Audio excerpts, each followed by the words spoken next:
大家好，我是小莹。今天买了2个猪脚和1个大猪骨，我们来做个好吃的。首先加入温水，把猪脚和猪骨清洗一下，清洗干净，然后控干水分，在冷水下锅，然后加入姜片和料酒去腥。大火烧开之后，把浮沫捞出来。浮沫捞干净之后，再煮3到5分钟，去除腥味。然后像这样一块一块把猪脚捞出来，这样猪脚就非常干净了，不需要再水洗。装入盆中，控干水分备用。然后准备1个砂锅，倒入葱段、姜片和干辣椒，再把猪脚和猪骨也加进来。然后加1大勺生抽，半勺老抽提色，1大勺料酒，1勺蚝油，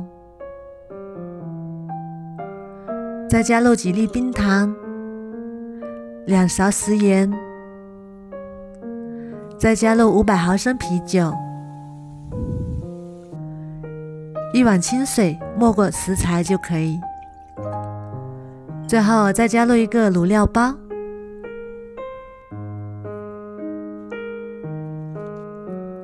然后盖上盖子，大火烧开之后转小火煮1个小时，中途要记得翻动几次。时间到，我们打开看看，哇，好香啊！猪脚和猪骨一起炖，味道更加的香浓。这样炖出来的猪脚非常的软烂入味，口感香而不腻，入口即化。放凉了之后 Q 弹有嚼劲，满屋都是浓浓的香味，没有一点腥味。做法也是非常的简单，厨房小白也能成功。如果你喜欢也试试吧。喜欢我的视频就关注我吧，谢谢您的支持。